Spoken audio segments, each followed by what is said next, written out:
নমস্কার, আমি মীনাক্ষী। আপনারা দেখছেন রিপাবলিক বাংলা। আজ জবাব চায় বাংলায় কোনো ডিবেট নয়, আর কিছুক্ষণের মধ্যেই মেগা সাক্ষাৎকার প্রধানমন্ত্রী নরেন্দ্র মোদীর। 5 রাজ্যের নির্বাচনের আগে সংবাদ মাধ্যমের মুখোমুখি প্রধানমন্ত্রী নরেন্দ্র মোদী। মেগা সাক্ষাৎকার আর কিছুক্ষণের মধ্যেই, তার আগে তারই কিছু ঝলক।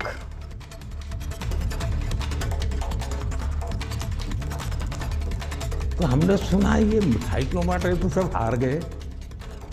तो बताया साहब बीजेपी जीतती है इलेक्शन में तो बीजेपी कहती है ये मोदी की जीत है, तो अगर हारती है तो क्या आप इसको एक कभी कभी पर्सनल भी लेते हैं कि, और क्या मंथन चलता है पार्टी में आप बाकी लीडर्स के साथ बैठ के कि गलती कहाँ पे हुई और कहाँ पे हमको रोल बैक करना चाहिए या गलतियाँ सही करनी चाहिए? आपने बहुत सही सवाल पूछा है। भारतीय जनता पार्टी, हम चुनाव हार करके ही जीतने लगे हैं। हमने बहुत पराजय देखे हैं, जमानतें जब्त होती देखी है। मैं तो तब राजनीति में नहीं था, लेकिन एक बार मैंने देखा कि चुनाव में ये जनसंघ था, उस समय शायद दीपक निशान था उनका, कहते तो हमने सुना ये मिठाई क्यों बांट रहे, तो सब हार गए। तो बताया साहब बीजेपी जीतती है इलेक्शन में तो बीजेपी कहती है ये मोदी की जीत है, तो अगर हारती है तो क्या आप इसको एक कभी कभी पर्सनल भी लेते हैं कि, और क्या मंथन चलता है पार्टी में आप बाकी 5 राज्यों में चुनाव शुरू हो रहे हैं, तो आपने जमकर कैंपेनिंग की है, तो आपको कहीं पर लगा कि बीजेपी के खिलाफ कोई एंटी इनकम्बेंसी सेंटिमेंट या कुछ ऐसे वेव कुछ लगा आपको? वैसे चुनाव घोषित होने के बाद मैं किसी राज्य का दौरा नहीं कर पाया हूं, क्योंकि इलेक्शन कमीशन ने कुछ मर्यादाएं रखी थी और मेरा प्रयास रहता है कि मैं मर्यादाओं का पालन करूं। लेकिन वर्चुअली मुझे बीच बीच में कार्यकर्ताओं से बातचीत करने का अवसर मिला है। चुनाव का समय हो या न हो, भारतीय जनता पार्टी संगठन में हो या सरकार में हो, हम हमेशा जनता जनार्दन की सेवा में लगे रहते हैं। और जब सरकार में होते हैं तो बहुत अधिक तीव्रता से, अधिक विस्तार से सबका साथ सबका विकास, इस मूल मंत्र को लेकर के जी जान से जुटे रहते हैं। और मैं इस चुनाव में भी सभी राज्यों में देख रहा हूं कि भारतीय जनता पार्टी के प्रति लहर है। भारी बहुमत से भारतीय जनता पार्टी जीतेगी और भारतीय जनता पार्टी को सेवा करने का मौका इन सभी 5 राज्यों की जनता देगी। और ये भी सही है कि जिन राज्यों में हमें सेवा करने का मौका मिला है, उन्होंने हमें परखा है, हमारे काम को देखा है, और उसका परिणाम होगा। पहले के ज़माने में पॉलिटिकल फील्ड में एनालिसिस करते समय एक शब्द पॉपुलर हो चुका है, एंटी इनकम्बेंसी। मैं समझता हूं कि हमारे देश में वक्त बदला, लेकिन कभी कभी टर्मिनोलॉजी नहीं बदली। और ये कारण ये है कि पहले जो सरकारें चलती थी वो फाइलों पे हस्ताक्षर करना, मनमर्जी के लोगों की फाइल को प्रायोरिटी देना, योजनाएं चुनाव को केंद्र में रख के घोषित करना, और कभी कभी जाकर के फीते काट के चले आना, शिलान्यास करके चले आना। डिलीवरी के तरफ कभी योगदान उनका ध्यान नहीं रहता था। उनको लगता था घोषणा हो गई, यानी विज्ञान भवन में दिया जलाया तो उनको लगता था काम हो गया। और जब लोगों को काम नज़र नहीं आता है और घोषणाएं बार बार सुनने को मिलती हैं, तब एंटी इनकम्बेंसी का जन्म होता है। लेकिन जब काम करने का प्रयास दिखता है, दिन रात की मेहनत दिखती है, आसपास में कुछ न कुछ पॉजिटिव होता हुआ दिख रहा है, तो फिर एक विश्वास बनता है कि वहाँ हो रहा है तो कल मेरे यहाँ भी होगा।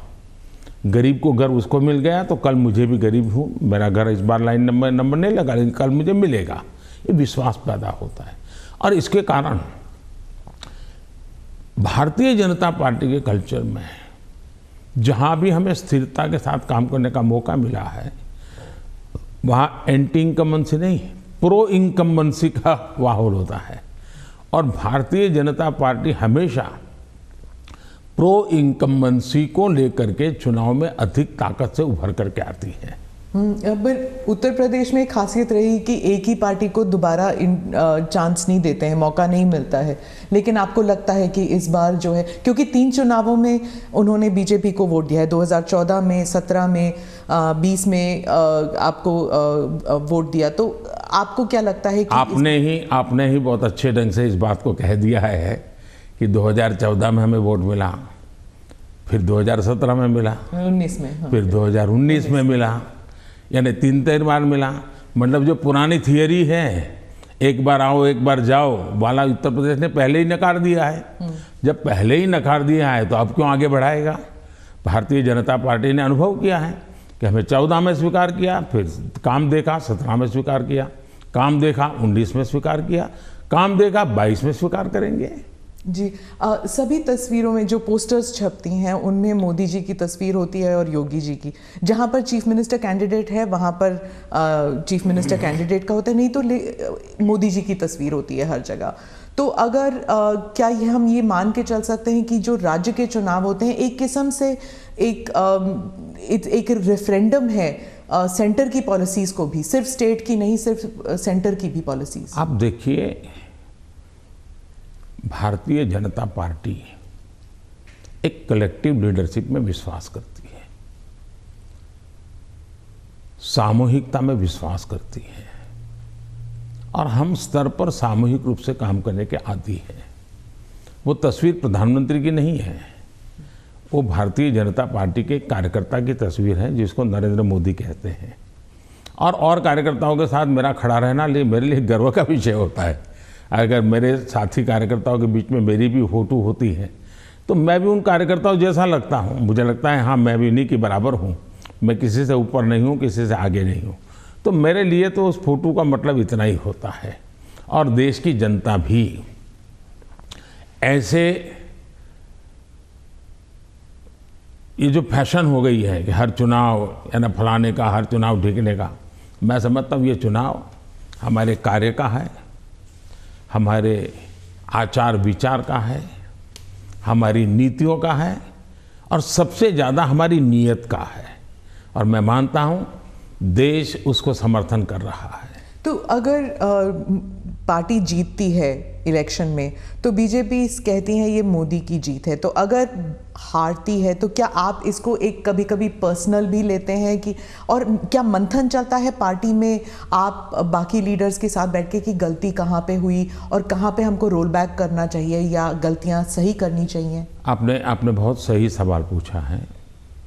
भारतीय जनता पार्टी, हम चुनाव हार करके ही जीतने लगे हैं। हमने बहुत पराजय देखे हैं, जमानतें जब्त होती देखी है। मैं तो तब राजनीति में नहीं था, लेकिन एक बार मैंने देखा कि चुनाव में ये जनसंघ था, उस समय शायद दीपक निशान था उनका, और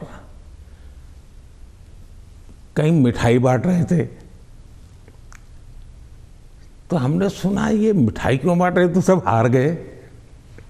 तो बताया साहब हमारे 3 लोगों की जमानत बच गई है इसलिए हम मिठाई बांट रहे हैं। उस जमाने से हम लोग गुजरे हुए लोग हैं और इसलिए जय और पराजय दोनों हमने देखा है। हम जब विजयी होते हैं तो हमारी कोशिश ये है कि हम ज़्यादा से ज़्यादा जमीन से जुड़े, जमीन के साथ जितना गहरा नाता बनता जाए हम बनाएं। हम जब चुनाव जीतते हैं तो हम लोगों के दिल जीतने के काम में कभी कमी नहीं आने देते। हमारे लिए हर पल, हर दिन, हर योजना, हर काम जनता जनार्दन के दिलों को जीतना, और दिल तब जीते जाता है जब उनको समाधान होता है, संतोष होता है। तो हम हमारी शक्ति उसी में लगाते हैं और हम बहुत कॉन्शियसली प्रयास करते हैं कि जीत हमारे सर पे न चढ़ जाए, हमारे दिमाग में वो सवार न हो जाए, और इसलिए हम धरती पर रहते हैं। जहाँ तक पराजय का सवाल है, हम पराजय में भी आशा को खोजते रहते हैं। हम आशा में डूब करके इसने किया, उसने किया, इसको वो ये करो, डिक ना करो, फलाना करो, इस चक्कर में नहीं पड़ते। हम सोचते हैं कि सामने वाले की रणनीति क्या थी, उसके तौर तरीके क्या थे, वो लोगों को गुमराह करने में क्यों सफल हुआ, हमारी बात को हम कैसे पहुंचाएंगे। हम औरों का भी अभ्यास करते हैं, हमारा भी अभ्यास करते हैं, हम स्थितियों का भी अभ्यास करते हैं, हम उस प्रकार के योजनाओं का भी अभ्यास करते हैं, और फिर हम आगे की रणनीति बनाते हैं। हम हर चुनाव से सीखते हैं, चुनाव जय का हो या चुनाव पराजय का हो। हमारे लिए चुनाव एक प्रकार से ओपन यूनिवर्सिटी है, जिसमें हम नए रिक्रूटमेंट के लिए अवसर भी मिलता है और अपने आप को तराशने का भी अवसर मिलता है। तो हम चुनाव को एक प्रकार से हमारा एजुकेशन का पीरियड मानते हैं। आप योजनाओं की बात कर रहे थे। अखिलेश जी कहते हैं कि उत्तर प्रदेश में कोई योजनाएं आपकी नहीं थी, माने बीजेपी की नहीं थी, वो उनकी अपनी योजनाएं हैं। आप अपना अमली जामा पहनाते हैं और आप अपनी उपलब्धि बताते हैं उसे। मुझे बहुत आनंद होता है जब ये सुनता हूँ। तो योगी जी की इतनी मेहनत और इतनी सफल योजना, उसको साकार करना, और उसको कभी कोई एनकैश करने के लिए इधर उधर की बातें करता है, तो मैं उसमें से एक अर्थ ये निकालता हूँ कि योगी जी की ये योजना इतनी अद्भुत है, असंभव को उन्होंने संभव करके दिया है, तभी जाकर के विरोधी भी उसको कैश करने के लिए मैदान में उतर पड़े हैं। वरना विरोधी विरोध करता, कैश करने के लिए मैदान में उतरा है, मतलब योजना अच्छी है, योजना सफल है, और सफल तरीके से समय सीमा में उसको पूरा किया है। और एक प्रकार से मैं इसको योगी जी की क्रेडिट मानता हूँ। दूसरा विषय है, हमारे देश में एक कल्चर चला कि राजनेता और सरकारों का काम क्या, हर चीज़ पे हाथ डाल देना, बोलते रहना, ये करेंगे, वो करेंगे, ये करेंगे, वो करेंगे, कभी इसके में, और कोई चीज़ दुनिया में उन्होंने छोड़ी नहीं है। कोई नेता मिल जाएगा, वो कहेगा हम चंद्र पर मानवी भेजने वाले हैं। कोई नेता मिल जाएगा, उसने कभी कहा होगा कि हम चंद्र पर व्यवस्थाएं खड़ी करने वाले हैं, और 100 साल के बाद भी, 50 साल बाद, 30 साल भी कोई कर देगा तो वो कहेंगे हाँ देखो हमने उस समय कहा था। तो ऐसे लोग तो बहुत मिल जाएंगे। आपने क्राइम फ्री उत्तर प्रदेश का जिक्र किया है आपने भाषणों में, पार्लियामेंट में भी आप कर रहे थे। आपने कहा कि समाजवादी पार्टी जो है वो दंगाइयों की पार्टी है, आपने, और योगी जी ने कहा कि गुंडे हैं उस पार्टी में। तो क्या आप, और समाजवादी पार्टी कहती है कि उनकी खामियां हैं और इसलिए वो हम पर एलिगेशंस करते हैं। क्या आप ये आप कैटेगोरिकली कह सकते हैं कि यूपी जो है वो क्राइम फ्री की तरफ बढ़ रही है, और ये हो सकता है, संभव है? पहली बात है कि जब लोग उत्तर प्रदेश में सुरक्षा के विषय की चर्चा करते हैं तो वहाँ के सामान्य मानवी के मन में पिछली सरकारों में जो उन्होंने मुसीबतें झेली है, जिस प्रकार से गुंडा राज चलता था, जिस प्रकार से माफिया की इच्छा के अनुसार ही सरकार के बाबुओं को काम करने के लिए मजबूर होना पड़ता था, जिस प्रकार से इस प्रकार के दबांग लोगों को सरकार में एक प्रकार से प्रतिष्ठा थी, आश्रय था, ये सारी चीज़ें उत्तर प्रदेश ने बड़े निकट से देखा है। बहन बेटी घर के बाहर नहीं निकल पाती थी, ये उत्तर प्रदेश ने देखा है। आज उत्तर प्रदेश की बेटी कह रही है कि मैं शाम को अंधेरा होने के बाद भी अगर कहीं काम है तो जा सकती हूँ। ये जो विश्वास पैदा हुआ है वो मैं समझता हूँ सुरक्षा के लिए बहुत ज़रूरी है। और ये तब हुआ है, उत्तर प्रदेश में एक समय था गुंडे जो चाहे वो कर सकते थे। आज स्थिति ये है कि उनको हाथ जोड़ के कहना पड़ता है कि यहाँ बाहर मुझे रहना नहीं है, या तो मुझे जेल में ही रखो ताकि वहाँ थोड़ी बहुत तो मेरी ज़िंदगी बच जाएगी, क्योंकि मेरे पाप। और हर कोई सरेंडर कर रहा है। बहुत से लोग हो सकता है सही रास्ते पर भी आ जाएंगे, जब देखेंगे कि भाई अच्छे रास्ते से भी जीवन जिया जा सकता है तो हो सकता है अच्छे रास्ते पर आ जाएंगे। लेकिन योगी जी ने सुरक्षा को प्राथमिकता दी है, कोई कॉम्प्रोमाइज़ नहीं किया है। कुछ लोगों को उसके कारण तकलीफ हो रही क्योंकि उनका कारोबार वही था। आज खास करके माताओं बहनों को जो सुरक्षा मिली है ये बहुत ही महत्वपूर्ण है। अब आप देखिए इतना बड़ा कुंभ का मेला हुआ, यानी हमारे देश में हुए कुंभ के मेलों में सबसे बड़ा कुंभ का मेला योगी जी के कालखंड में हुआ। करोड़ों की तादाद में लोग आए, कोई कानून व्यवस्था की समस्या नहीं हुई, कहीं चोरी की भी खबरें नहीं आई, जेब कतरे की खबर नहीं आई। ये किसी भी समाज को संतोष देने वाला विषय है, ये गौरव करने वाला विषय है। और हिंदुस्तान में अगर सुरक्षा को प्राथमिकता दी जाए तो बुरा क्या है? नहीं, बुरा नहीं। जैसे सुरक्षा की बात चल रही है तो वो कहते हैं कि वहाँ पर एक जुडिशल प्रोसेस नहीं है, ठोकों की राजनीति चलती है। अगर योगी सरकार ने डिसाइड कर लिया कि फलां जो है वो गुंडा है या उसका कारोबार जो है उसमें कोई डाउट है तो उसको जेल में डाल दो, मतलब एक जुडिशल प्रोसेस नहीं है, वो कहते हैं। देखिए, हिंदुस्तान की जुडिशरी वाइब्रेंट है, हिंदुस्तान की जुडिशरी बहुत ही सक्रिय है और कभी कभी तो प्रोएक्टिव है। अगर ऐसा कुछ भी हुआ होता तो हिंदुस्तान की जुडिशरी ने जरूर कदम उठाए होते। और पीआईएल करने वालों की कमी नहीं है हमारे देश में। ऐसी बहुत बड़ी जमात है जिनकी रोजी रोटी पीआईएल पर है, तो वो तो तुरंत पहुंच जाते हैं, लेकिन ऐसा कुछ नहीं हो रहा है। मतलब वो न्यायिक प्रक्रिया के आधार पर काम करते हैं।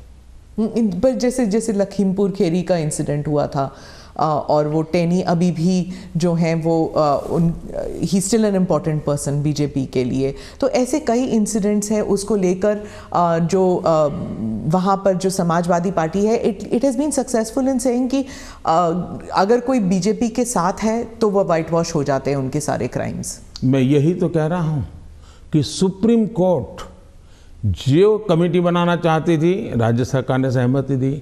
सुप्रीम कोर्ट जिस जज के नेतृत्व में तपास करना चाहती थी राज्य सरकार ने सहमति दी। राज्य सरकार ट्रांसपेरेंसी से काम कर रही है, तभी तो सुप्रीम कोर्ट की इच्छा के अनुसार सारे निर्णय करती है।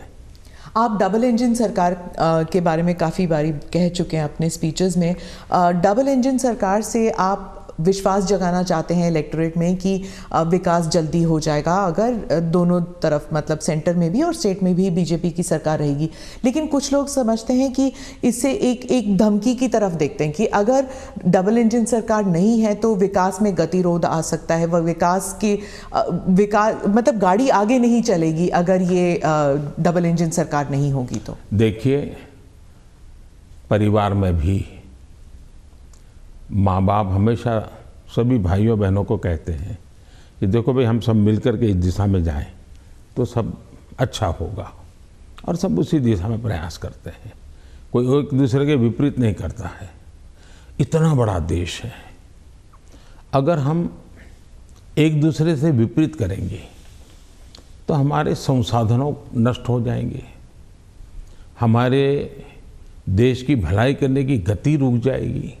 और इसलिए देश के लिए बहुत आवश्यक है कि लोगों के कल्याण के काम हम मिल बैठ के करें और ज़्यादा तेजी से करें। और उसमें भी अगर हम राजनीति करने जाएंगे, मेरा राज्य है मैं मेरी मर्जी से करूंगा, ऐसा करेंगे तो कितना नुकसान होता है मैं एक योजना बताता हूँ। अब जैसे आयुष्मान भारत योजना, आयुष्मान भारत योजना गरीब जो बीमारी में है उसको 5 लाख रुपए तक बीमारी में स्वस्थ होने के लिए सहायता करता है। भारत सरकार करती है, पैसे भारत सरकार दे रही है, राज्यों को तो लेना है, देना कुछ नहीं है। कुछ राज्यों में अपनी अपनी योजनाएं हैं, हमें कोई इससे इतराज भी नहीं है, हम नहीं कहते कि योजना बंद करो, लेकिन इससे फायदा ये होता है कि मान लीजिए उत्तर प्रदेश का कोई नागरिक है और केरल गया हुआ है और वहाँ उसको कुछ हो गया, तो ये योजना ऐसी है कि केरल में भी उसको ट्रीटमेंट मिलेगी। उसको उत्तर प्रदेश में ही बीमार होगा तो लाभ होगा ऐसा नहीं, केरल में भी। इसका मतलब कि आयुष्मान भारत योजना से जोड़ना मतलब दोनों इंजन जुड़ जाएंगे तो गरीबों को लाभ होगा कि नहीं होगा। लेकिन कुछ राज्य ऐसे हैं जिनको लगता है नहीं, हम आयुष्मान भारत से नहीं जोड़ेंगे। दिल्ली में क्या ऐसी सरकार है? अब दिल्ली का नागरिक हिंदुस्तान के किसी कोने में जाएगा और वहाँ कुछ हुआ तो उसको वो लाभ नहीं मिलेगा। अब क्या कारण है कि इसका विरोध किया जा रहा है? उसी प्रकार से हमने one nation one ration card क्यों किया कि भाई कोई भी मजदूर हिंदुस्तान के किसी भी कोने में जाएगा, एक ही राशन कार्ड होगा। अगर वो महाराष्ट्र में है तो भी उसको फेयर प्राइस शॉप से उसको अनाज मिल जाएगा।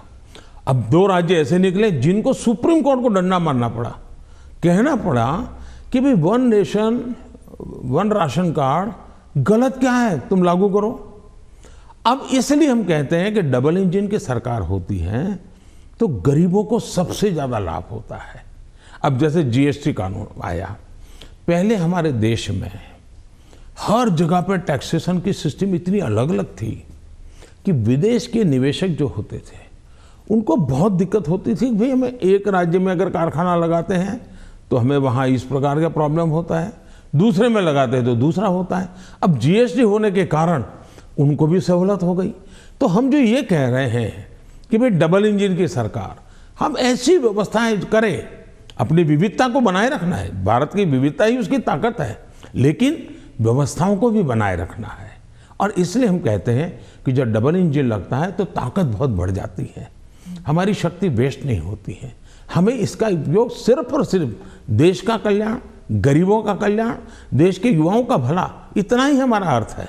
आप विविधता की रिस्पेक्ट के बारे में बात करते हैं, लेकिन राहुल गांधी और सिर्फ राहुल गांधी नहीं, स्टालिन, केसीआर, महबूबा, ममता सब कहते हैं कि आपकी पार्टी जो है उस विविधता को रिस्पेक्ट नहीं करती, इसलिए चाहे बंगाल हो या आंध्रा, तमिलनाडु, केरला और कश्मीर, इन सभी राज्यों में बीजेपी कहीं घुस भी नहीं सकती है, सरकार बना नहीं सकती है, क्योंकि एक सेंट्रिस्ट, एक स्ट्रॉन्ग व्यू पॉइंट वाली पार्टी है जो रीजनल एस्पिरेशंस को नहीं समझती। पहली बात ऐसी है कि भारतीय जनता पार्टी एक ऐसी पार्टी है जिसका ये मत है कि देश के विकास के लिए हमें रीजनल एस्पिरेशंस को एड्रेस करना ही चाहिए। और देश में मैं पहला मुख्यमंत्री हूँ जो इतने लंबे समय तक राज्य का मुख्यमंत्री रह करके आया हूँ, और इसलिए राज्य के एस्पिरेशंस क्या होते हैं, राज्य की आवश्यकताएं क्या होती हैं, इसका मुझे भली भांति समझ है। और इसी के कारण हम हिंदुस्तान के सभी राज्यों की अब देखिए, मैं दुनिया के मेहमान आते हैं तो पहले उनको दिल्ली में ही आना और जाना हो जाता था, मैं ऐसा नहीं करता हूँ। आप ट्रंप को ले गए गुजरात? मैं उनको अलग अलग जगह पर, मैं चाइना के राष्ट्रपति को ले गया तमिलनाडु, मैं फ्रांस के राष्ट्रपति को ले गया उत्तर प्रदेश, मैं जर्मन चांसलर को ले गया कर्नाटका। और तब तो कांग्रेस की सरकार थी। किसकी सरकार? इस देश की शक्ति को उभारना, इस देश के हर राज्य को प्रोत्साहन मिलना, यही हमारा काम होता है।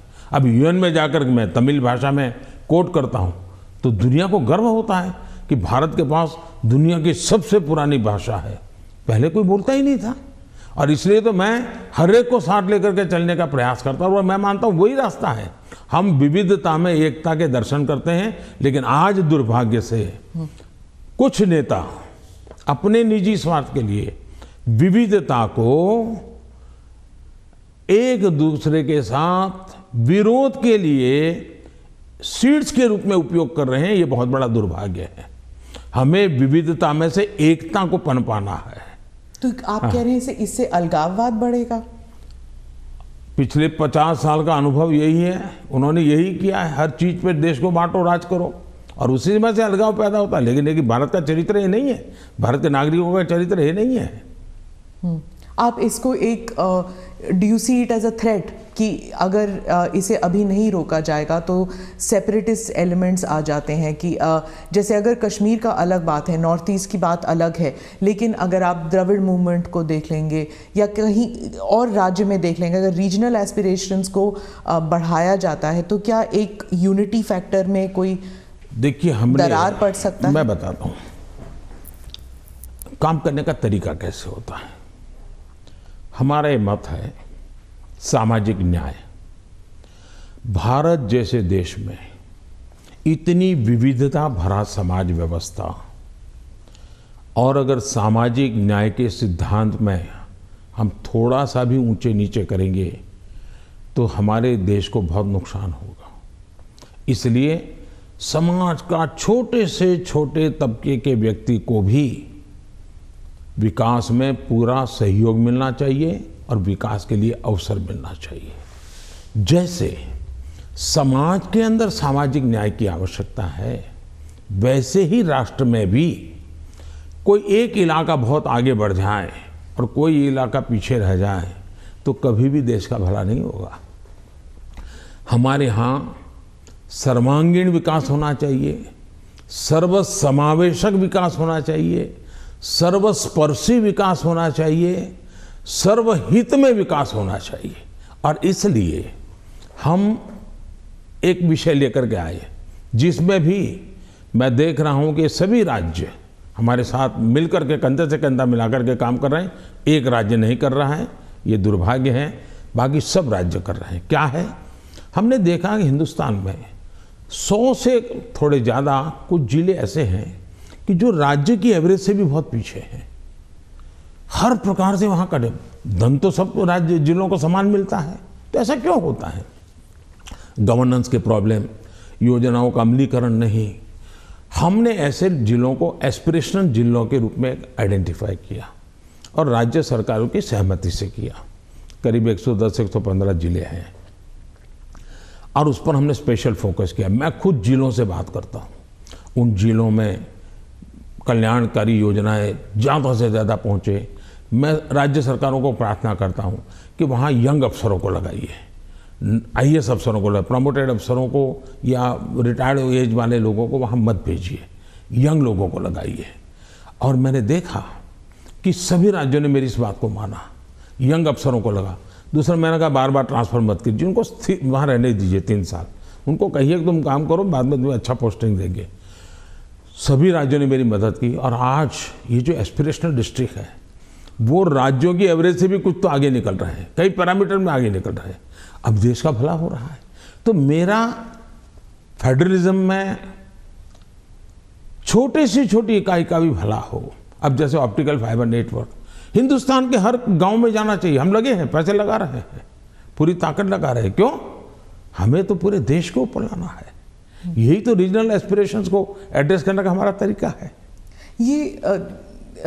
ये बात चलती है कि ये मोदी दी एडमिनिस्ट्रेटर है। अब अगर आप मोदी द पॉलिटिशियन के बारे में बात करूं तो जो पोलराइजेशन हमारे सोसाइटी में है वो हर इलेक्शन में उभर कर आती है, जाति के नाम पर हो या धर्म के नाम पर हो। कोई ना कोई किस्सा ज़रूर हो जाता है इलेक्शन से पहले। तो मोदी दी एडमिनिस्ट्रेटर आपने बता दिया आपने क्या क्या किया है, मोदी द पॉलिटिशियन नहीं कर पाया है अभी तक।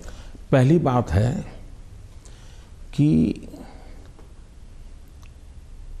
भारतीय जनता पार्टी, उसका मंत्र है सबका साथ, सबका विकास, सबका विश्वास और सबका प्रयास। हमने हमारे इन सिद्धांतों को कभी बदला नहीं है। आपने मेरे मुंह से सैकड़ों बार इसको सुना होगा और मैं तो देख रहा हूँ इन दिनों दुनिया के देश भी मेरे इस वाक्य का अपनी भाषा में ट्रांसलेशन करके सुनाते हैं कि मोदी इन सिद्धांतों पे काम करते हैं। और इसलिए हम मानते हैं कि सबका साथ, यही हमारा मंत्र रहा, हम करते हैं। समाज व्यवस्था तो है ही है, इसको तो कोई नकार नहीं सकता है। लेकिन हैरानी तब होती है जब मैं देख रहा हूँ मीडिया में हम समाज को कोई दबा कुचला वर्ग हो, उसकी चिंता हमको करनी चाहिए, क्यों नहीं करनी चाहिए। लेकिन हम कहेंगे भाई इस समाज में अगर पंथ के आधार पर देखें तो इस संप्रदाय में इस प्रकार की जाति व्यवस्था का वर्णन करेंगे और इस समाज में हम कभी नहीं करेंगे। क्या वहाँ भी समाज के और वर्गों में जातियाँ नहीं हैं, ऊंच नीच नहीं हैं, वहाँ पर बैकवर्ड नहीं? अब जैसे मेरे यहाँ गुजरात में मुस्लिम संप्रदाय में मैं समझता हूँ कि 70 जातियाँ ऐसी हैं जो ओबीसी हैं, और मेरे गुजरात में जब मैं था उनको ओबीसी की कैटेगरी में बेनिफिट मिलता था। लेकिन कभी मैं मीडिया में नहीं देख रहा हूँ कि भाई वहाँ कितने ओबीसी को टिकट मिला, वहाँ कितने पिछड़ों को टिकट मिला, कुछ नहीं। तो ये इस प्रकार की राजनीति कौन करते हैं जी? क्या इसे बाहर आना चाहिए कि नहीं आना चाहिए? हम टिकट देंगे तो भी जाति के आधार पर बंटवारा शुरू कर देते हैं, ये इसी भाषा में वर्णन करते हैं। किस जाति का कितना वोट मिलेगा ये भी कह रहे हैं। हम ये सारी भाषा को बदलना चाहिए और इसलिए सबका साथ सबका विकास हम उसी मंत्र को लेकर के चलना चाहते हैं, ताकि हमारा मत है कि देश की एकता देश को आगे ले जाने के लिए बहुत आवश्यक है। पर जो अल्पसंख्यक हैं वो दरार में गिर जाते हैं, वो जो फिशर्स होते हैं उनमें गिर जाते हैं। जो वो आपने तो कई सारे उदाहरण दे दिए जहाँ पर वो जैसे आपने कहा कि कार्ड यहाँ पर भी इस्तेमाल हो सकता है, वहाँ पर भी इस्तेमाल हो सकता है, बहुत सारे योजनाएं हैं। लेकिन जब ऐसे पोलराइजेशन के जो किस्से हो जाते हैं तब क्या होता है, मीडिया में भी आ जाता है, और जब मीडिया में आता है minorities are not safe in India, international media में भी आ जाता है। जो पूंजी निवेश करना चाहता है बाहर बैठ के, वो सोचता है यहाँ पॉलिटिकल अनरेस्ट है, मैं क्यों यहाँ पर पैसे लगाऊं? तो एक आज विश्व में भारत ने अपनी एक अच्छी पहचान भी बनाई है और वो मीडिया की ताकत से भी आगे निकल गई है। अब जहाँ तक मीडिया का सवाल है, वो क्यों ऐसा करते हैं, किसके कारण करते हैं, किसके लिए करते हैं, किसके कहने से करते हैं, किसके दबाव में करते हैं, ऐसे विषयों पर मेरा टिप्पणी करना उचित नहीं है। लेकिन मेरा इतनी समझ जरूर है कि मीडिया वर्ल्ड में भी एक बहुत बड़ा कंपटीशन है। उनको भी टिकने के लिए, अपने व्यापारिक हितों के लिए भी बहुत जिद्दोजहद करनी पड़ रही है। वो भी एक एलिमेंट है, मीडिया की कुछ मजबूरियां भी हैं उनकी। इस सब के बावजूद भी हमारी बात दुनिया में पहुंची है, इन्हीं लोगों के माध्यम से पहुंची है, क्योंकि अच्छे लोग भी हैं, नहीं ऐसा नहीं है। जहां तक विदेश का मीडिया का कुछ सवाल है, दुनिया में मैंने देखा है कि कोई ही देश होगा, रेयर एक्सेप्शन, मैं भारत की बात नहीं कर रहा हूं, मैं बाहर की बात कर रहा हूं, कि जहां का मीडिया अपने देश के हितों के खिलाफ कुछ करता हो, कभी नहीं करते। तो कभी कभी ये मीडिया हाउस भी उनके देश के हितों के लिए भी, देशों के बीच की जो स्पर्धा होती है तो एक लाइन ड्रॉ करते हैं, तो उनकी एक अपनी दुनिया है, चलने दीजिए। लेकिन आप देखिए क्या कारण है कि आज सबसे ज़्यादा एफडीआई है भारत में, क्या कारण है सबसे ज़्यादा एफआईआई है, क्या कारण है इतना निवेश आ रहा है, क्या कारण है कि जब आयुष्मान कोरोना आया, दुनिया के 150 के करीब देश भारत की दवाई के लिए, मुझे लगातार हिंदुस्तान, दुनिया के मैक्सिमम लोगों ने मुझ पर टेलीफोन करके दवाइयाँ मांगी होगी। तो भारत की प्रतिष्ठा है तभी तो कर रहे हैं। और इसलिए ये जो हम 24 घंटे हेडलाइन के भरोसे राजनीति करते हैं, उनकी मजबूरियाँ होगी। मैं तो दुनिया के लोगों के सामने सत्य लेकर के जाता हूँ, सच्चाई पहुँचा के रहता हूँ और दुनिया को भारत की तरफ आकर्षित कर रहा हूँ। और पीएलआई स्कीम अभी हम लाए, कितना बड़ा रिस्पांस मिल रहा है जी, कितना समर्थन मिल रहा है। समाजवाद के बारे में आपने कहा कि जो समाजवादी पार्टी है ये फेक सोशलिस्ट हैं, नकली सोशलिस्ट हैं। तो समाजवादी है कौन फिर उत्तर प्रदेश में? क्योंकि अर्थशास्त्री कहते हैं कि बीजेपी जो है वो पहले इकोनॉमिक पॉलिसीज में राइटिस्ट थी, फिर वो सेंट्रिस्ट हो गई, अब वही समाजवाद बन गए हैं। पहली बात है, भारतीय जनता पार्टी जनसंघ के जमाने से हमारी आर्थिक सिद्धांतों की चर्चा आप सुनोगे, तो यही रही है कि हम देश की जनता पे भरोसा करते हैं, देश की जनता के सामर्थ्य पे भरोसा करते हैं। सरकार की नीतियां उनको अवसर देने वाली होनी चाहिए और हम वो नीतियां बना रहे हैं कि उनको सबसे ज़्यादा अवसर मिले। दूसरी बात है, हमारा मत है गवर्नमेंट है no business to do a business. अब ये कहाँ समाजवाद के साथ बैठता है? ये तो समाजवाद के खिलाफ है। सरकार का काम है गरीब के लिए भोजन की चिंता करो, सरकार का काम है गरीब के लिए घर बनाओ, सरकार का काम है गरीब के लिए शौचालय बनाओ, सरकार का काम है गरीब को पीने का शुद्ध पानी दो, सरकार का काम है गरीब अगर बीमार है तो उसको इलाज की व्यवस्था करो, सरकार का काम है गरीब गांव-गांव तक कुछ रास्ते बनाओ, लोगों को जाने आने की सुविधा करो। सरकार का काम है कि हमारा देश का एग्रीकल्चर ताकत जो है विश्व के बाजार में कैसे पहुंचे, इसके लिए कुछ व्यवस्था करो। छोटे किसान उसको दरकिनार किया गया, उसकी चिंता करो।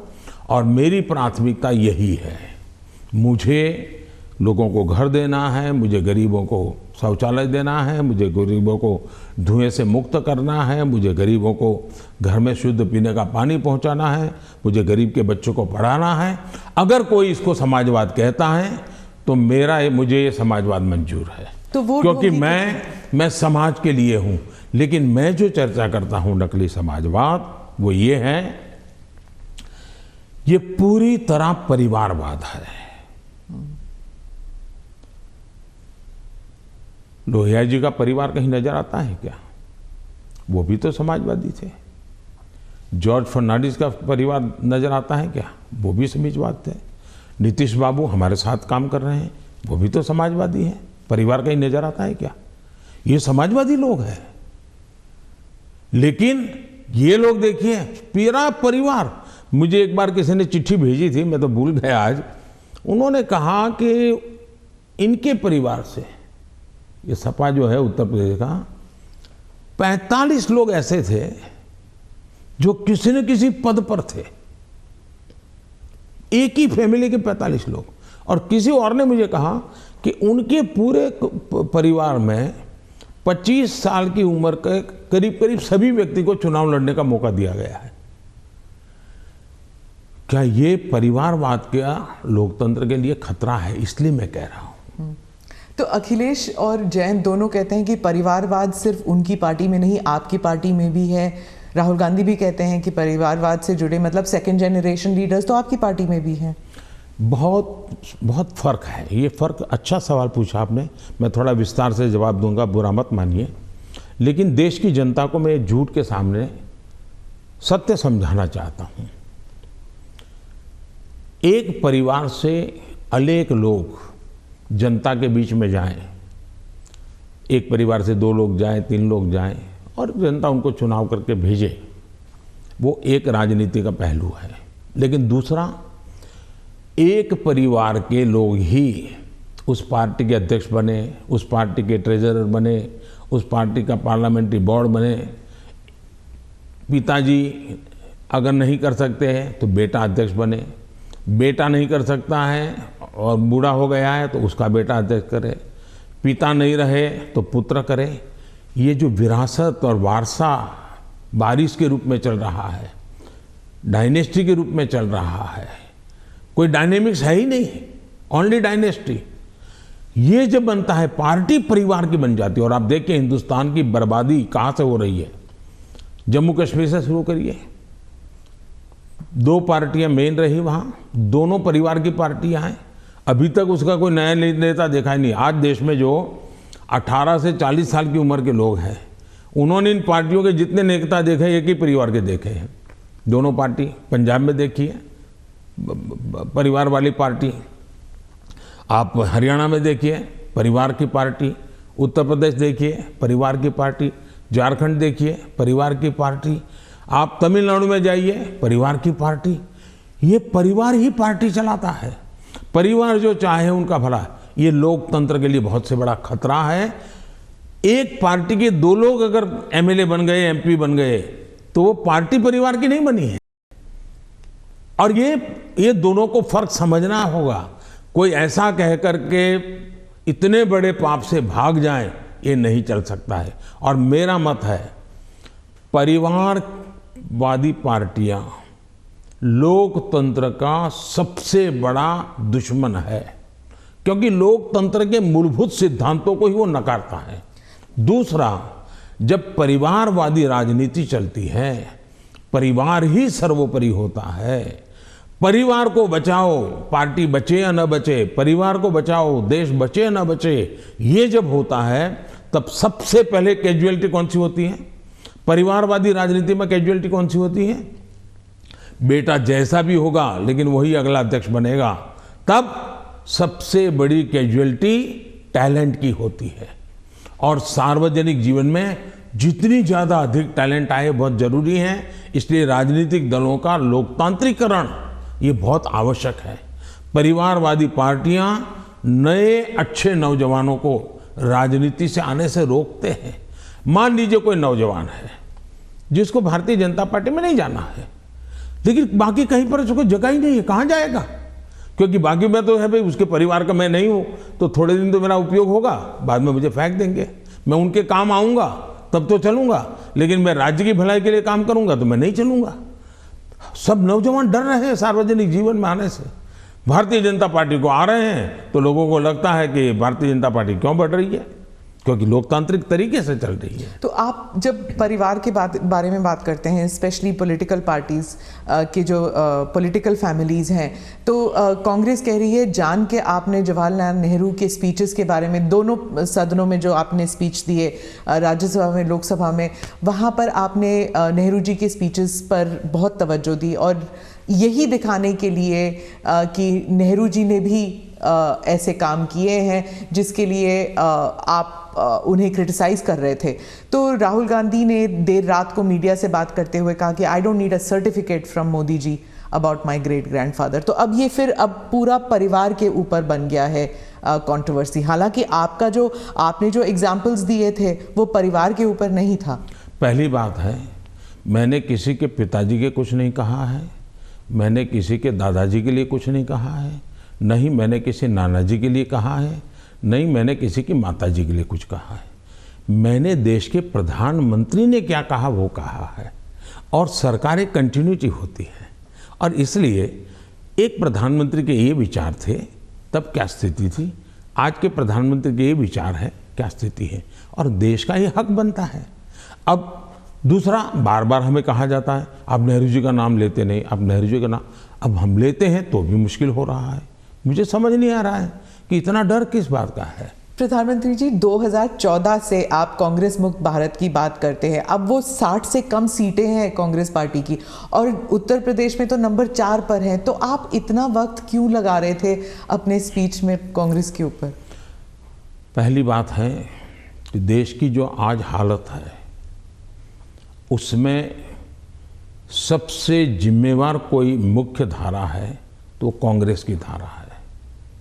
इस देश को जितने प्रधानमंत्री मिले ना, उसमें से अटल जी को और मुझे छोड़ करके सारे प्रधानमंत्री कांग्रेस कुल के ही थे। इसके कारण देश में एक कांग्रेस की कार्यशैली ही राजनीति में एक प्रकार से मुख्य धारा बन गई। अब जब कांग्रेस की कार्यशैली, कांग्रेस की विचारधारा, कांग्रेस के पसंद नापसंद के आधार क्या है, संप्रदायवाद है, जातिवाद है, भाषावाद है, प्रांतवाद है, भाई भतीजावाद है, भ्रष्टाचार है, अगर यही इस राजनीति में मुख्य धारा में रहेगा तो देश का कितना बड़ा नुकसान होगा। और इसलिए मैं हमेशा कहता हूं कि हमें, और जब मैं कांग्रेस मुक्त भारत कहता हूं तब कांग्रेस की संख्या से मेरा लेना देना नहीं है। अब जैसे हम कम्युनिस्ट पार्टियों की आलोचना करते हैं, अब सत्ता में नहीं है, वो कहीं नजर नहीं आता, एक केरल में कोने में बैठे हैं, फिर भी वो विचारधारा खतरनाक है। उसी प्रकार से कांग्रेस ने जो राजनीति में की चरित्र की मुख्य धारा बनाई हुई है वो देश को तबाह कर रही है। अगर अच्छी कार्यशैली होती है, अच्छे तौर तरीके होते हैं तो देश आज से पहले बहुत आगे निकल चुका होता। बहुत रुका हुआ, ठहरा हुआ, जनता ने कुछ कर लिया तो कर लिया, ये हुआ है।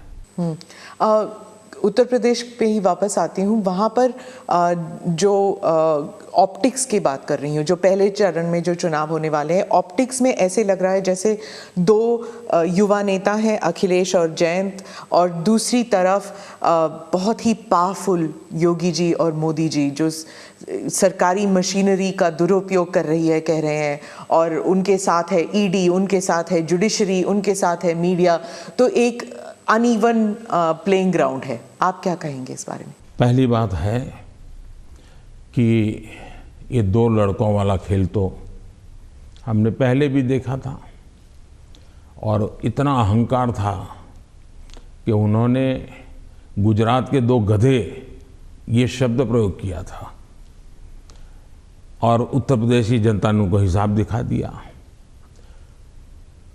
और एक बार तो दो लड़के भी थे और एक बुआ जी भी उनके साथ थी, फिर भी उनके हाल नहीं बना, क्योंकि उत्तर प्रदेश इस प्रकार के जोड़ से अगर किसी को 25 साल पर मताधिकार मिलता है, मान लो 25 साल पर चुनाव लड़ने का हक मिलता है, मान लीजिए, मताधिकार तो 18 साल में मिल जाता है, लेकिन 25 साल पर उसको चुनाव, लेकिन कोई पिताजी ऐसा कहे कि देखो मेरा ये बेटा है वो 10 साल का है, ये बेटा है 15 साल का, दोनों 25 के हो गए, उनको चुनाव लड़ने दो, तो कोई लड़ने देगा क्या?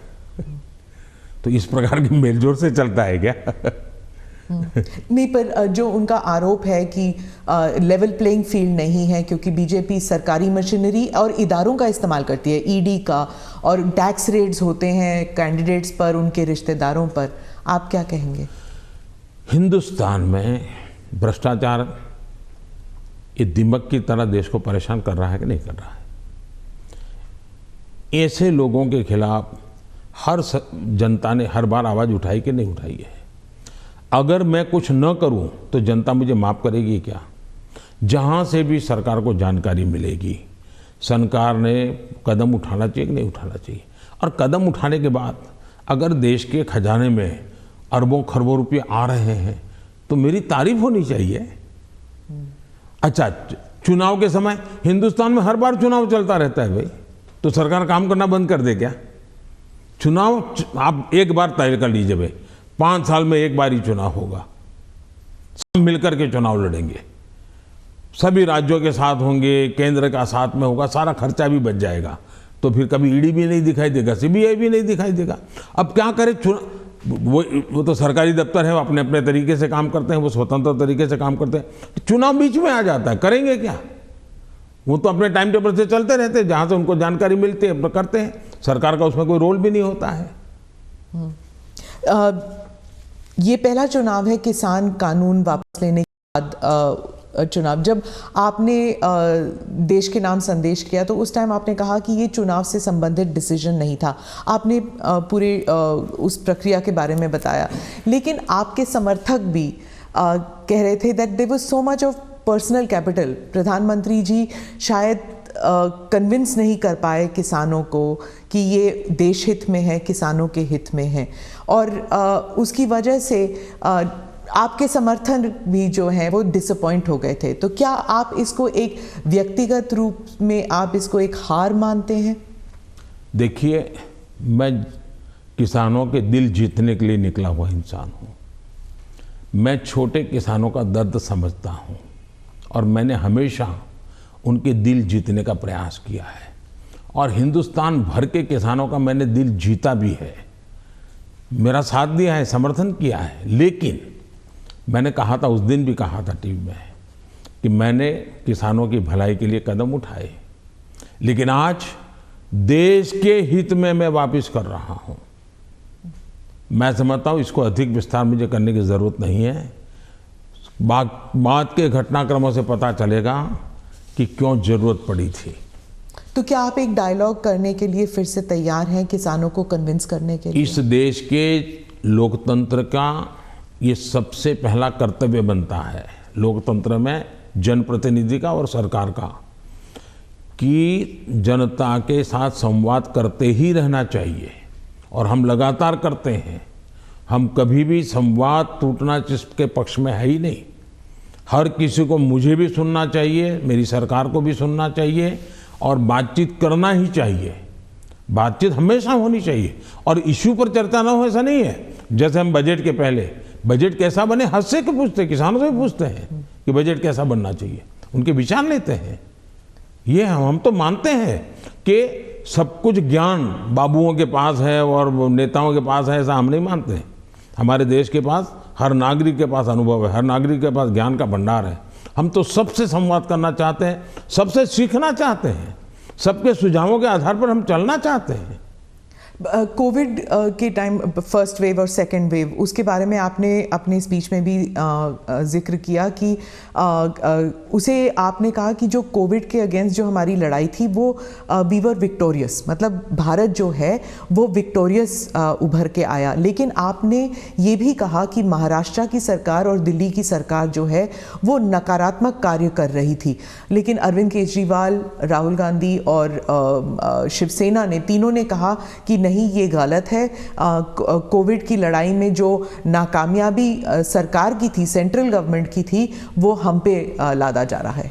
मैंने ये कहा कि कांग्रेस पार्टी जब लॉकडाउन हुआ, WHO समेत सब लोग कहते थे कि जो जहां है वहां रहे, वो एक जगह से दूसरी जगह पे न जाए, वरना कोरोना के वो शिकार हो जाएगा, उसका जीवन को तकलीफ हो जाएगी। और उस समय कोरोना किस चाल से चलता है, उसका रूप रंग क्या है, कोई पता ही नहीं था दुनिया को। लॉकडाउन, अफरा तफरी में लॉकडाउन राज्यों ने शुरू कर दिए थे, राज्यों ने लगातार अपनी तरफ, और एक राज्य लॉकडाउन कर रहा है तो दूसरे, तो इसलिए नेशन वाइड कुछ करने की आवश्यकता बन गई थी। ये लोग भूल जाते हैं, लॉकडाउन पहले से ही राज्यों ने शुरू कर दिए थे। भारत सरकार ने तो बाद में लॉकडाउन का निर्णय करना पड़ा सबको एक साथ उसकी स्थिति सुधारने के लिए। दूसरी बात है, मैंने कहा कांग्रेस पार्टी ने फ्री टिकट दे करके लोगों को प्रोत्साहित किया कि आप जाइए। वो टिकट तो दिया उन्हें 500,000 लोगों को, लेकिन हवा बना दी कि जाओ। अब उस समय ये न करते तो हमारे देश के श्रमिकों को 2-4, क्योंकि भय का वातावरण तो था ही था, 2-4 दिन में चीज़ें संभल जाती उनको पर, तो बाद में व्यवस्थाएं खड़ी हो जाती। लेकिन उल्टा किया और पूरी ताकत श्रमिकों के लिए लगानी पड़ी। तब जाकर के योगी जी को हजारों बस भेजनी पड़ी यहाँ पर। यहाँ पर भी दिल्ली में आप पार्टी ने, उसके नेताओं ने जीपों में जाकर के झुपड़पट्टी में कहा है, वीडियो अवेलेबल है कि भाई आप जल्दी जाइए और वहाँ पहुँचिए, वहाँ से आप अपने घर पहुँच जाइए, यहाँ तो लॉकडाउन हो रहा है। भय पैदा कर दिया है। और मैं हमेशा कहता हूँ, ये भारत की जनता इतने बड़े संकट में, दुनिया मानती थी कि हिंदुस्तान का हालत सबसे खराब होगा, और स्वाभाविक था कि इतनी बड़ी जनसंख्या, हम इस प्रकार से समूह में रहते हैं, हमारा जीवन भी सामूहिक होता है, और ये बीमारी ऐसी है कि तुरंत लपेट लेती है, तो हमारे लिए हर प्रकार के संकट थे, ये तो मानना पड़ेगा। और बीमारी ने दुनिया भर को जिस प्रकार से समृद्ध देशों को तबाह कर दिया है, उसकी तुलना में हम बच पाए, तो हम गर्व से कह सकते हैं कि भाई हिंदुस्तान के नागरिकों ने जो भी उनके पास संसाधन थे, उन्होंने अपने डिसिप्लिन को फॉलो किया और उन्होंने अपने आप को बचाने में काफ़ी मदद की। तो विजय मैंने जो भी कहा है 130 करोड़ को, लेकिन मैंने ये कभी नहीं कहा कि कोरोना खत्म हो गया। मैं तो आज भी कहता हूँ ये बहुरूपिया है, वो कभी भी नए रंग रूप के साथ मैदान में उतर आता है और हमारी स्थितियों को चुनौती देता है। हमें हर बार डायनेमिक व्यवस्था से नई नई व्यवस्थाएं खड़ी करनी पड़ रही और हमें जागरूक रहना पड़ेगा।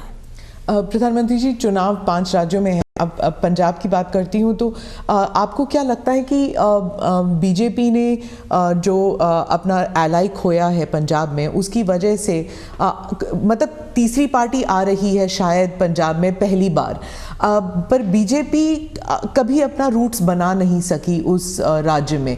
क्या आप इसको एक राजनीतिक विफलता मानते हैं?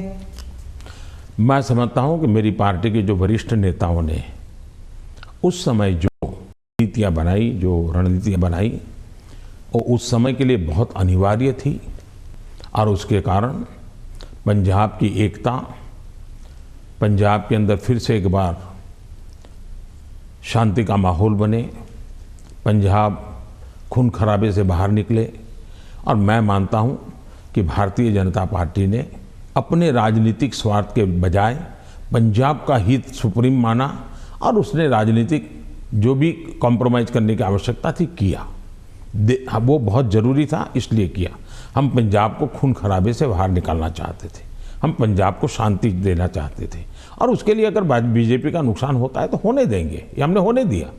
बीजेपी तब भी पनप सकती थी, लेकिन हमारे लिए ज़रूरी था कि हम उस रास्ते पर चले जिसके कारण हम यहाँ पर सुख शांति का माहौल बनाने में हम बहुत बड़ा पॉजिटिव योगदान दे सके और वो हमने किया और पंजाब को बाहर निकालने में संकट से बाहर आए।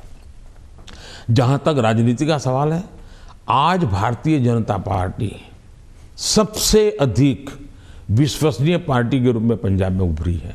आपने देखा होगा बहुत बड़े वरिष्ठ लोग, समाज जीवन के वरिष्ठ लोग जिनका राजनीति से लेना देना नहीं थे, वैसे बहुत बड़ी मात्रा में पिछले दिनों भारतीय जनता पार्टी ज्वाइन किया है।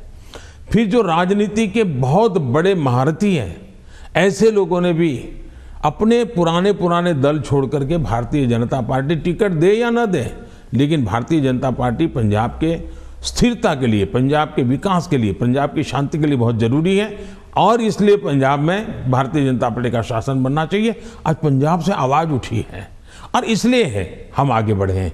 आज 2 दल भारतीय जनता पार्टी के साथ जुड़ गए हैं। कैप्टन साहब और ढींडसा साहब बहुत पुराने लोग हैं जो राजनीति के वहाँ महारथी रहे, 3-3 दशक तक जिन्होंने वहाँ की राजनीति को दिशा दी है। ये लोग आज भारतीय जनता पार्टी को पसंद कर रहे हैं और इसलिए मैं मानता हूँ कि भारतीय जनता पार्टी पहले की तुलना में बहुत ही यशस्वी होगी। पंजाब के लोगों के जो एस्पिरेशंस, कई कारणों से हमने भी शायद कॉम्प्रोमाइज़ कर करके अपनी पार्टी का नुकसान किया, हो सकता है कुछ लोगों का भी हुआ होगा, लेकिन अब जब हम खुल करके आए हैं तो उनका भी हौसला बुलंद हो गया। जो लोग दबे हुए रहे थे वो भी खुल करके हमारे साथ आए हैं। हमने किसान को डायरेक्ट बेनिफिट के लिए हम अड़े रहे, हमने कैप्टन साहब को समझाया, कैप्टन साहब हमारे साथ थे, उस समय वो मुख्यमंत्री थे, सहमत हुए और किसान को डायरेक्ट बेनिफिट ट्रांसफ़र हमने किया पंजाब में उसकी खेत की। तो आप मैं 1000 से ज़्यादा वीडियो निकली है, 1000 से ज़्यादा सोशल मीडिया में 1-1 मिनट की वीडियो में देख रहा था, मैंने भी कभी 10-12 तो देखी होगी। किसान कह रहा है कि मेरा खेत तो उतना ही है, मेरी फसल वही है जो मेरे 20-25-30 साल से हम कर रहे हैं, पैदावार भी उतनी है, लेकिन मेरे घर में इतने रुपये पहले कभी नहीं आए जितने मोदी जी की सरकार ने डायरेक्ट बेनिफिट ट्रांसफ़र का निर्णय किया और किसान को जो माल है उसका पैसा सीधा बैंक में खाते में उसके जाएगा।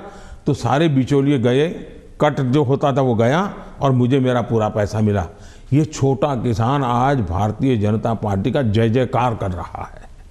जी, आप जब गए थे पंजाब तो आपका काफिला ब्रिज पे अटक गया था और आपने किसी ऑफिशियल को कहा कि आपने चीफ मिनिस्टर को कहिए मैं जिंदा वापस जा रहा हूँ। बहुत सारी इन्वेस्टिगेशन भी चल रही है सिक्योरिटी को लेकर, लेकिन उस वक्त आपको कैसे महसूस हुआ था, क्योंकि आप पंजाब से पता नहीं कब से जुड़े हुए हैं? मैं इस पूरे नॉर्थ से पार्ट से मेरा बहुत निकट नाता रहा है। मैं पंजाब में बहुत रहा हूँ, मैं पंजाब की मेरा बड़ा नाता रहा है। मैं मेरी पार्टी का काम वहाँ करता था। मैं पंजाब के लोगों की जो वीरता है ना, मैंने देखी है। पंजाब के लोगों के दिल को मैं जानता हूँ। मैं आपको एक उदाहरण बताता हूँ। मैं अपनी पार्टी का काम करता था, उस समय तो ये आतंकवाद बड़ी एकदम हालत बड़ी ख़राब थी, शाम के बाद कोई निकल नहीं पाता था और मैं शायद मोगा में था या तरन तारण में था, मुझे याद नहीं है आज, और मुझे अगले स्टेशन पे जाना था, लेकिन कार्यक्रम के कारण देर हो गई। मैं और मेरे ड्राइवर 2 ही थे, हम निकले और दुर्भाग्य से हमारी गाड़ी खराब हो गई रास्ते में। तो हम कोशिश कर रहे थे लेकिन गाड़ी चल नहीं रही थी। तो उस समय एक पुरानी एम्बेसडर मेरे पास थी, धक्के भी लगाए, कोशिश की। तो खेत में 2-3 लोग थे, सरदार थे, वो दौड़ते हुए आए, उन्होंने भी धक्के लगाने में मदद की, लेकिन गाड़ी नहीं चली। फिर हमने कहा भाई नज़दीक से हमें कोई मैकेनिक मिलेगा कि नहीं मिलेगा। तो साहब यहाँ तो अभी तो कोई मिलेगा नहीं, बहुत दूर दूर है। फिर उन्होंने मुझे कहा कि देखो भाई, तुम्हें बुरा न लगे तो एक बात करो। मैंने कहा क्या? बोले तुम गाड़ी यहाँ छोड़ दो, तुम और तुम्हारा ड्राइवर खेत में हमारे साथ चलो, हमारी वहाँ झोपड़ी है, वहीं खाना खा लो और रात को रुक जाओ। सरदार परिवार जिस प्रकार से उन्होंने मुझे संभाला, उन्होंने कहा भाई कुछ भी हो तुम सुबह जाना, अब यहाँ ही रुक जाओ। बाद में उनको पता चला मैं तो भाजपा का कार्यकर्ता हूँ। वो कहा ठीक है भाई, तुम भाजपा के हो, कुछ भी हो, तुम आज रात मेरे यहाँ रुको। और मैं हैरान हूँ जी, खेत में उन्होंने अपनी जो छोटी सी जगह होती है उसमें रखा, मेरा खान पान की व्यवस्था की, और सुबह उनका बेटा जाकर के एक मैकेनिक को ले आया, गाड़ी ठीक की, और मैंने पंजाब का ये दिल देखा है जी। इन सरदारों के भावों को जानता हूँ मैं इतने। और मेरे तो गुजरात में, मेरे कच्छ में अंदर इतने मेरे परिवार हैं सरदार। मैंने जब लखपत में गुरुद्वारा का भूकंप में नुकसान हुआ था, मैं वहाँ गया देखने के लिए, मुझे बड़ा दर्द हुआ। तो मैं ऐसे ऐसे कारीगरों को लाया राजस्थान वगैरह बाहर से कि वैसा ही मुझे गुरुद्वारा बना के दो जो गुरु नानक देव जी के जहाँ चरण पड़े थे, बनाया दोबारा। आज कच्छ के अंदर जो हमारे सरदार परिवार हैं, बहुत बड़ी मात्रा में है, खेती करते हैं। जब वो इसका बात का वर्णन, उनकी आंखों में से आंसू आ जाता है जी। और मैं अभी कुछ दिन पहले भी एक वर्चुअल मीटिंग में मैंने उस गुरुद्वारा में सबसे बात की, मेरा इतना लगाव रहा है जी। आपने देखा होगा, एक किताब है पढ़ने जैसी है सरकार की, शायद अंग्रेजों के ज़माने में जो भी सिख कौम के लिए नहीं हुआ है, अंग्रेजों के ज़माने में, कांग्रेस के ज़माने में तो हुआ ही नहीं है। ऐसे अनेक काम मैंने देश के कल्याण के लिए, हमारे सिख भाइयों की वीरता का सम्मान करने के लिए किए हैं। और मुझे गर्व है, चुनाव की जगह पर है, लेकिन मैं मानता हूँ ये मेरे देश के वीर जवान हैं, मेरे देश के सच्चे किसान हैं, उनके कल्याण के लिए मैं जितना कर सकूँगा मैं करता रहूँगा। तो क्या उस दिन आपको ऐसे लगा कि ये राजनीतिक आंदोलन था इसलिए ऐसे हुआ? ऐसा है कि इस विषय में मैंने पूरी तरह मौन रखा हुआ है, क्योंकि सुप्रीम कोर्ट स्वयं इसको गंभीरतापूर्वक इस बात को देख रही है। मेरा कोई भी वाक्य पूरी जो चल रहा है उस पर प्रभाव पैदा करे यह उचित नहीं है। जो भी है सुप्रीम कोर्ट के द्वारा जांच कमेटी निकालेगी, जो सत्य होगा देश के सामने आएगा, और हमें तब तक इंतजार करना चाहिए। जी, आपने दोनों स्पीच में, राज्यसभा में भी और लोकसभा में भी, आपने कई बार कांग्रेस पर हमला किया, और कांग्रेस पार्टी कहती है कि आपने राहुल गांधी के जो एलिगेशंस थे, चाहे बेरोजगारी पर हो या भारत चाइना पर हो, आपने उसका जवाब नहीं दिया, उल्टा उन पर वार किया। तो पहली बात यह है कि हमला करने वाली भाषा न मैं जानता हूँ, न मेरी वो प्रकृति है, लेकिन तर्क के आधार और तथ्य के आधार पर सदन में मैं कोई बात बताऊं, वो मीडिया के लिए गरम गरम मसाला बनाने के लिए हमारा शब्द उपयोग होता होगा। हम हमला नहीं करते, हम संवाद करते हैं। वाद विवाद भी होता है, टोका टाकी भी होती है, और वो मुझसे मैं बहुत हंसते हुए इसको स्वीकार करता हूँ। मैं इसके कारण मुझे कोई नाराज़गी नहीं होती, और मैंने हर विषय के तथ्य दिए हैं, हर विषय को तथ्यों के आधार पर बात की है। कुछ विषयों पर सदन में हमारे विदेश मंत्रालय ने विस्तार से कहा है, कुछ विषयों पर हमारे रक्षा मंत्रालय ने विस्तार से कहा हुआ है, और कुछ विषयों पर जरूरी जहाँ था वहाँ मैंने भी कहा है। और इसलिए इस प्रकार से जो सुनते ही नहीं है, जो सदन में बैठते ही नहीं है, अब उनकी कमेंट पर मैं जवाब क्या दूंगा। आपने कहा कि आपने मन बना लिया है, 100 साल आप पावर में नहीं आना चाहते, तो मैंने भी मन बना लिया। आपने क्या मन बनाया? हमने मन बना लिया है कि अब राष्ट्र को हम उस बुराइयों की तरफ जाने नहीं देंगे। हम देश में जनहित के लिए जीने वाले, जनहित के लिए जूझने वाले, जनता जनार्दन के सपनों को पूरा करने वाली व्यवस्थाओं को ही बनाएंगे, उसी को बढ़ाएंगे, उसी को चलाएंगे, जरूरत पड़ेगी तो उसको साथ देंगे। यही हमारा रहेगा रास्ता। हम जो देश को तबाही के रास्ते पर ले जाने वाले जितने तरीके हैं वो नहीं आने देंगे। ANI के साथ बात करने के लिए धन्यवाद। बहुत बहुत धन्यवाद। नमस्कार।